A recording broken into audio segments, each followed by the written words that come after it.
Benshi bamumenye nka Mama Rufonsina muri filime yakunzwe n'abatari bake yitwa Umuturanyi. Abandi mumuzi mu rwenya nka Feruje, naho abandi mukamumenya muri filime yitwa Shenge. Muri iyo filime n'ubundi aba yitwa Shenge, ariko amazina ye nyakuri akaba yitwa Nahimana Clemence. Nahimana Clemence, umunyarwandakazi wanditse amateka adasanzwe mu gitabo cya sinema nyarwanda, aho filime ye itakiri ku rwego rw'u Rwanda gusa, ahubwo kompanyi y'indege itera inkunga amakipe akomeye nka Arsenal, Paris Saint-Germain, Real Madrid, ikaba yarahisemo iyi filime kuyishyira ku rutonde rwa filime zerekwa abagenzi bagendera mu ndege zabo. Nkaho ibyo bidahagije, indi kompanyi nayo itwara indege yitwa Brussels Airline ibona ko nayo itakwitesha iyi filime, nayo itera ikirenge mu cya Fly Emirates. Nahimana Clemence, reka tumuvugeho. Uri kuri channel ya Lightway, naho nge wumva Ndishimwe Joseph. Filime Ibwiza Tenacity ya Nahimana Clemence ikomeje kwaguka, aho iherutse kwegukana igihembo mu cyiciro cya filime nziza zo muri Afrika, Best India Film from Africa, mu iserukiramuco Best India Film Awards ribera mu mujyi wa Londres mu Bwongereza. Nahimana Clemence cyangwa umwite Feruje, benshi bita Mama Rufonsina binyuze muri filime Umuturanyi, ubwo yari mu kiganiro Amahumbezi gitambuka kuri Radio Rwanda, yavuze ko yatunguwe no kumenya ko filime yirebwa n'abakora ingendo zo mu kirere mu ndege z'ibigo bikomeye ku isi. Ati, filime Ibwiza yaguzwe n'ikigo cyo mu Budage, ndetse vuba aha bambwiye ko sosiyete zitwara abantu mu ndege za Brussels Airline na Fly Emirates zayiguze basigaye bayerekana. Ni ibintu bikomeje kuntungura cyane.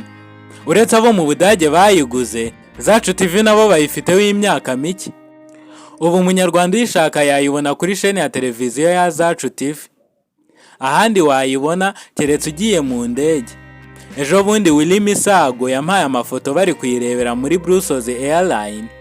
Ni ikintu cyanshimishije cyane. Nge bagenda bampereza amakuru y'aho bigeze, ajyanye n'amasezerano mashya bagezeho n'ibindi. Feruje avuga ko iby'iyi filime ikomeje kumugezaho bimwongerera imbaraga. Ndetse ubu afite filime y'uruhererekane yise Shenge igeze kuri episode ya 7. Iyi filime ikaba inyura ku rubuga rwa YouTube kuri shene ya C Studio. Yakomeje agira ati, ntakubeshye niba hari ikintu cyambayeho cyiza nkumva ndanezerewe, ni ukubona umuntu wo mu Budage anyegereye ambaza ati, ese C Studio ntabwo mufite filime mwifuza kugurisha? Ibyo bintu byaranejeje cyane. Ejo bundi nabahaye incamake ya filime Shenge, barishima cyane baravuga bati, iyi filime turayikeneye.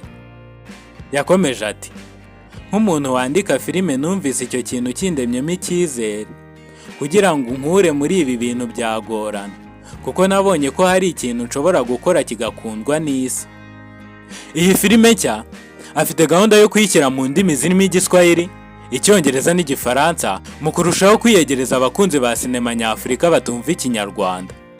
Ibwiza ni filime imara iminota 115, igaruka ku nkuru y'umukobwa Gatoni Maya w'imyaka 23, ubarizwa muri koperative ikora ibihangano bitandukanye ahangana na Myasiro.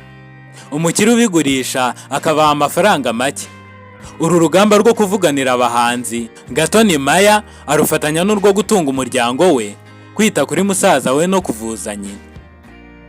Iyi filime yanditswe inayoborwa na Nahimana Clemence afatanyije na Nturanye nabo Emmanuel.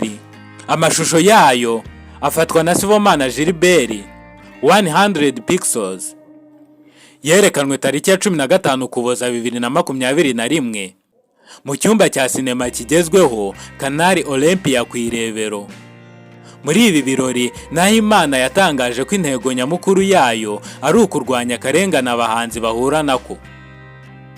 Iyi filime igaragaza uruhare rw'urubyiruko n'abagore mu iterambere. Ni umushinga wa Nahimana watewe inkunga n'Imbuto Foundation ifatanije na UNPD mu 2020 muri gahunda yo kuzahura inganda ndangamuco zagizweho ingaruka n'icyorezo cya COVID-19. Mwakoze gukurikirana iyi video, kora subscribe kugira ngo ujye ubona izindi video nk'izi. Nge nitwa Ishimwe Joseph, channel Lightway. Mwakoze dusubira ubutaha.